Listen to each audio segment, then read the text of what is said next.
कुछ स्टेप्स के साथ में अब हम पहुंच चुके हैं इसके दूसरे दरवाजे पर। पहले दोस्तों आप इस दरवाजे के ना भव्यता और इसकी ऊंचाई देख लीजिए। यहाँ से देखने पर ऐसा लगता है मानो ये आज आपका स्वागत कर रहा है दरवाज़ा। और इसके स्वागत के लिए इसमें जो कुछ खासियत है वो भी मैं आपको बताता हूँ, लेकिन इसकी मजबूती जो है वो इसके नाम से ही आपको समझ में आ जाएगी। यदि दोस्तों मैं आपको थोड़ा आगे की तरफ ले चलता हूँ तो यहाँ पे हम कुछ चीज़ों को नोटिस कर पाएंगे। आइए आगे की तरफ एक बार आप।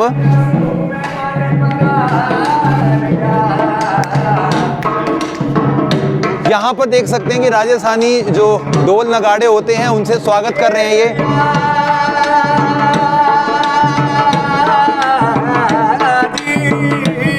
आपका नाम? विक्रम। विक्रम जी पधारा ऐसे की में घड़ी वो करा मनवारी।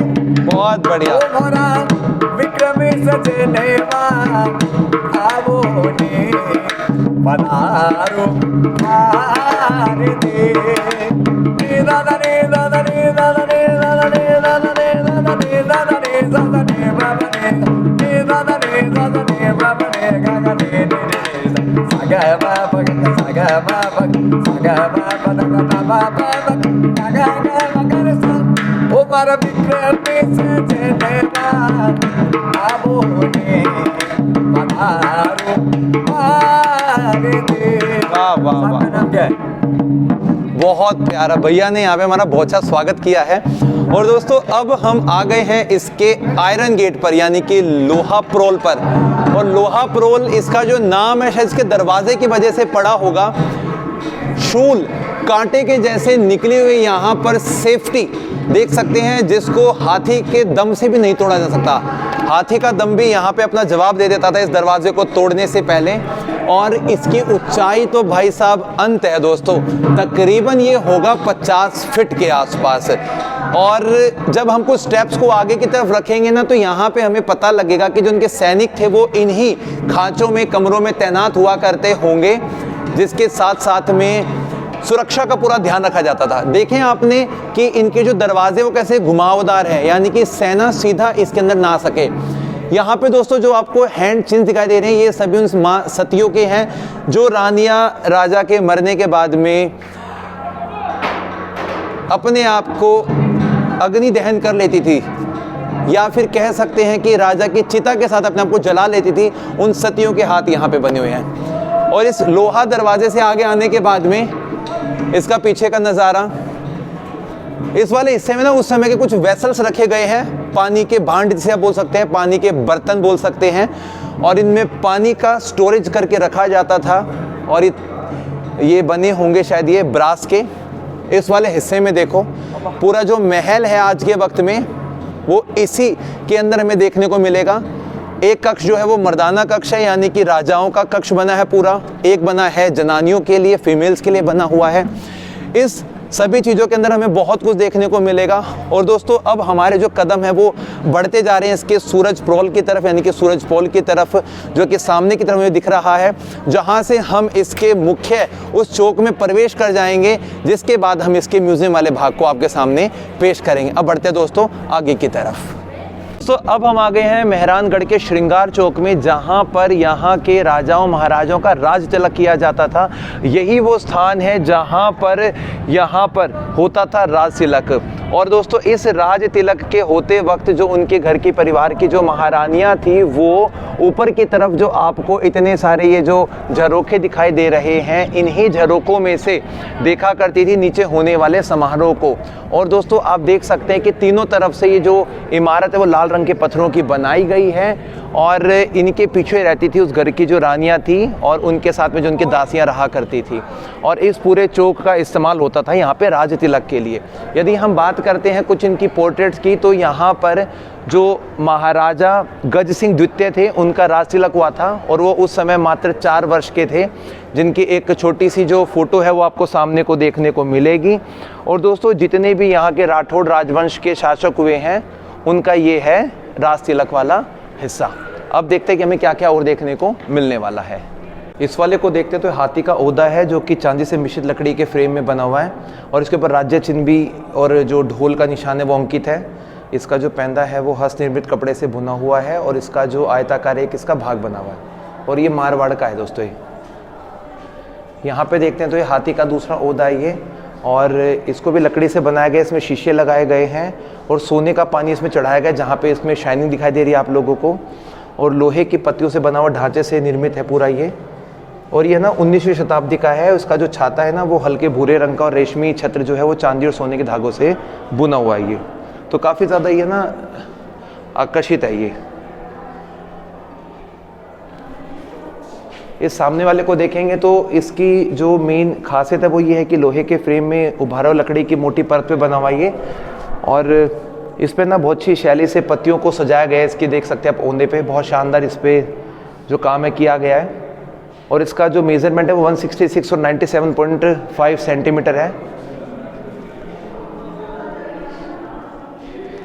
इसके बाद यहाँ पे दूसरा देख सकते हैं आप, ये चांदी से बना है दोस्तों पूरा ये, और लकड़ी के फ्रेम में इस पे भी राज्य चिन्ह लगा हुआ है।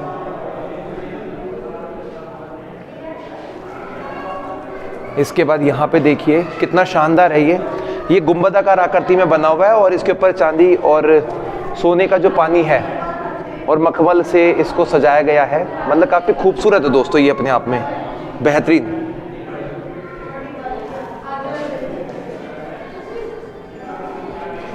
इन ओंदों को आप यहाँ से देखें थोड़ा सा, इन पे कितना शानदार काम किया गया है।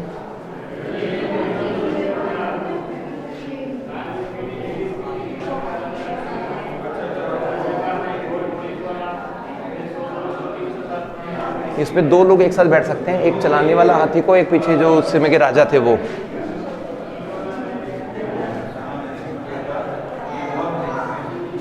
यहाँ पे देखिए शेर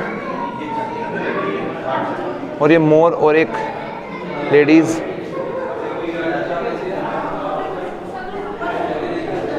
ये देखो कितना शानदार लग रहा है देखने में, यहाँ से अद्भुत लग रहा है।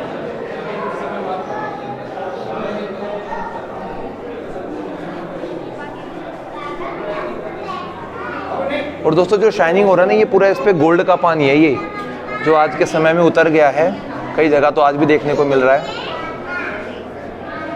और इस म्यूजियम के अंदर ये रखा हुआ है। तो अब हम आ गए हैं पालकी घर में, जहाँ पर हमें ये देखने को मिलेगा कि जो राजा महाराजा रानियाँ थी वो अपने वक्त में छोटे डिस्टेंस को कवर करने के लिए पालकी का इस्तेमाल करती थी। यहाँ पर उस समय का ना वर्णन दिखाया गया है कि पालकियों का इस्तेमाल किस प्रकार से किया जाता था, जिसे कहते थे डोला या डोली कहते थे, जो छोटी पालकी होती थी। और इन पालकियों के काफ़ी सारे जो उदाहरण हैं वो यहाँ पे हमें देखने को मिलेंगे। ये वाली जो पालकी है ये जो घर की महिलाएं होती थी, जो शाही महिलाएं होती थी, उनके लिए इस्तेमाल में आता था, क्योंकि उस समय ना पर्दा सिस्टम का ख्याल रखते थे, इसलिए इसको ऐसे बनाया जाता था। बाकी ये 19th सेंचुरी के समय की है, देखने में तो हमें ऐसा पता लगता है। इसके बाद में घुमावदार लकड़ी की पालकी के साथ में इस पे मखमल का असबाब लगा हुआ है, और ये यूरोपियन बग्गी को मतलब शो करता है कि उस समय को ये बताता है। ये यहाँ पे देखते हैं इस पे लकड़ी पे जो ये ना ऑक्टागनल इस पे डिज़ाइन बना हुआ है, कुर्सी बनी है जिसमें शीशे और रंगों से इसको सजाया गया है। आज भी जो इसकी चमक है वो देखने को बनती है, और ये 18th सेंचुरी की है दोस्तों, ये गुजरात से ये लाई गई थी ये। इसके बाद हम आगे चलते हैं। इसे बोलते थे दोस्तों रजत खासा, यानी कि चांदी की शाही सवारी होती थी, और लकड़ी के ढांचे पर इसको भरा गया है सुनहरी चांदी, और इस पे पत्थर और लोहे का हाथीनुमा काम इस पे भी आपको देखने को मिलेगा। देख सकते हैं ये 19th सेंचुरी की है और ये मारवाड़ से लाई गई थी। इसके बाद में अब हम आ जाते हैं दोस्तों एक दूसरी पालकी को देखने के लिए। इसे कहते हैं नक्काशीदार लकड़ी की पालकी, जिसमें बंद करने के लिए ऐसे दरवाजे बनाए गए हैं हवा रोशनी के लिए।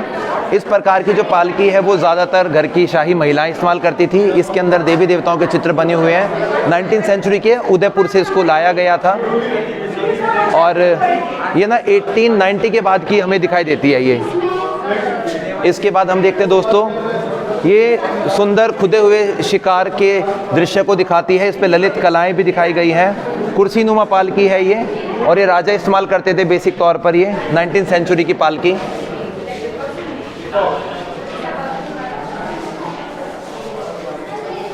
इस वाली पालकी को बोलते हैं तामझाम, जो कि सुंदर शाही पालकी यूरोप से प्रभावित है। ये लकड़ी पर लोहे की चद्दर और आकर्षित रंगों का इस पे काम किया गया है और कुर्सी नुमा इसको बनाया गया है। मोर की यहाँ पे कितनी सुंदर ये आकृति देख सकते हैं। और दोस्तों ये जितनी भी पालकियाँ ना यहाँ पे सारी रखी हुई हैं ये, और मेहरानगढ़ के इस किले में जितनी म्यूजियम है उनमें सब में अलग अलग हिस्सा है। तो देखेंगे आगे में क्या मिलने वाला है।